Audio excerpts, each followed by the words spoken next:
کتنے محکم ہے، کتنے پختہ ہے وہ، یہ دراصل ہماری اور آپ کی آزمائش ہے۔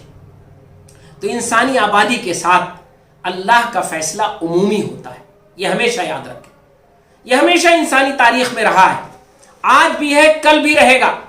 اسی وجہ سے اللہ تبارک و تعالیٰ سے جب پناہ مانگنی چاہیے تو عمومی پناہ مانگنی چاہیے، کے لیے پناہ مانگنی چاہیے، کیونکہ اللہ تبارک و تعالیٰ کا فیصلہ سب کے لیے ہے، اور اس مصیبت کو دور کرے گا تو سب سے دور کرے گا، اس مصیبت سے وہ سب کو نجات دے گا۔ اللہ تبارک و تعالیٰ اس کے لیے یہ کوئی بڑی چیز بھی نہیں ہے۔ ہم اور آپ یہ محسوس کرتے ہیں کہ اللہ نے اتنی بڑی آزمائش میں کیوں ڈالا؟ آپ ذرا سوچیں اس کو، کبھی اپنے اعتبار سے نہیں۔ یقیناً ہم کمزور ہیں، ہم محدود ہیں، ہم مقابلہ نہیں کر پاتے ہیں، برداشت نہیں کر پاتے ہیں، کنٹرول نہیں کر پاتے ہیں۔ ہم تھوڑا بھی ضائع کرتے ہیں تو بہت کچھ ہمارا چلا جاتا ہے، اس لیے ہمارے اعتبار سے تو یہ بہت بڑی آزمائش ہے۔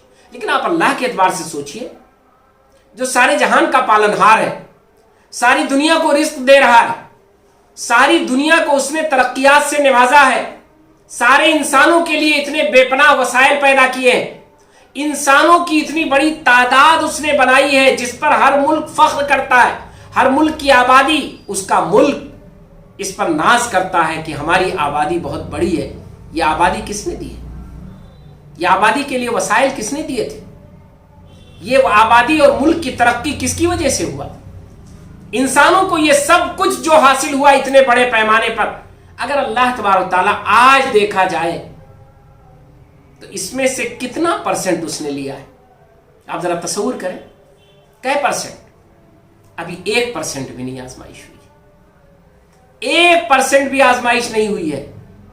اللہ تبارک تعالیٰ کے اعتبار سے جو اس نے 100% دے رکھا تھا، اگر دیکھا جائے تو 1% اس نے ہم کو اور آپ کو آزمایا ہے، 99% ابھی اس نے دے رکھا ہے۔ اس کی نوازش ہے، اس کا انعام ہے۔ اسی لیے قرآن میں ایک بار بات دہرائی گئی ہے، بڑے اچھے پیمانے پر دہرائی گئی ہے، فَبِأَيِّ آلَاءِ رَبِّكُمَا تُكَذِّبَانِ۔ اے لوگو، ایک چیز سوچ لو، تم ہماری 10 محرومیوں کو مت دیکھو، ہم نے تمہیں 10 چیزوں سے محروم کر دیا، اسے مت گنو، تم ان 1000 چیزوں کو گنتے رہو جو تم پر انعام، اور پھر تم دیکھو گے کہ تم اللہ کے انعامات کو نہیں جھٹلا پاؤ گے، اللہ کی نعمتوں کو نہیں جھٹلا پاؤ گے۔ سوال کیا گیا فَبِأَيِّ آلَاءِ رَبِّكُمَا تُكَذِّبَانِ۔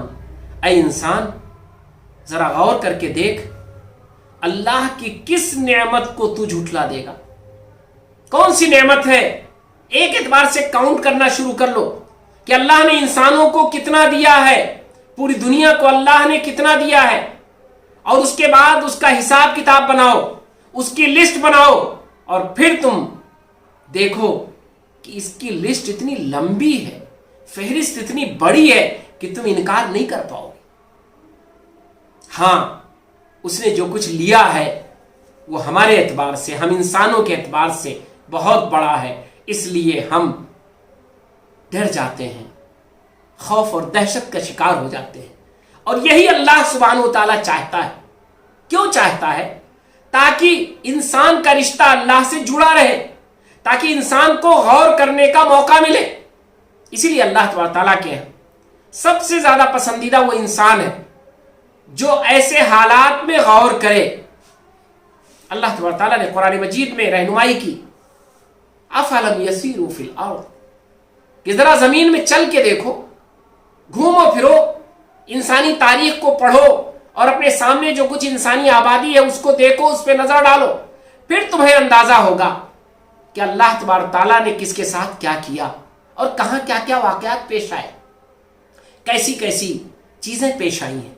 پھر بھی اگر تم لسٹ بناؤ گے تو اللہ کی نعمتوں کی لسٹ لمبی ہوگی، اور اللہ کی آزمائش کی لسٹ بڑی چھوٹی ہوگی۔ اللہ تبارک تعالیٰ نے جو کچھ دنیا کو دیا ہے وہ بہت زیادہ ہے، اور جو کچھ وہ دنیا میں پکڑ کرتا ہے وہ بہت مختصر ہے، لیکن وہ مختصر بھی ہمارے لیے ناقابل برداشت ہے۔ اس لیے اللہ تعالیٰ سے ہمیں دعا کرنی چاہیے اور اس رمضان کو بھی غنیمت سمجھنا چاہیے، اور رمضان کے بعد بھی اللہ تعالیٰ ہماری دعاؤں کو سنے گا۔ شرط ہے کہ ہم اپنے اوپر تقوی کو اور نیکی کو باقی رکھیں، اس کے اثرات باقی رکھیں، اور پھر اللہ سے دعا کریں کہ اللہ اس آزمائش سے ہم کو بچا لے اور ہم انسانوں کو بہتر سے زندگی گزارنے کی توفیق دے۔ لرن آن لائن کی جانب سے آپ سے بس اتنی التجا ہے کہ ہمارے اس پروگرام کو لائک، شیئر اور سبسکرائب ضرور کریں، ساتھ ہی بیل آئیکن دبانا نہ بھولیں، جس سے ہماری ہر ویڈیو آپ تک اپلوڈ ہونے کے ساتھ ہی پہنچ سکے۔ شکریہ۔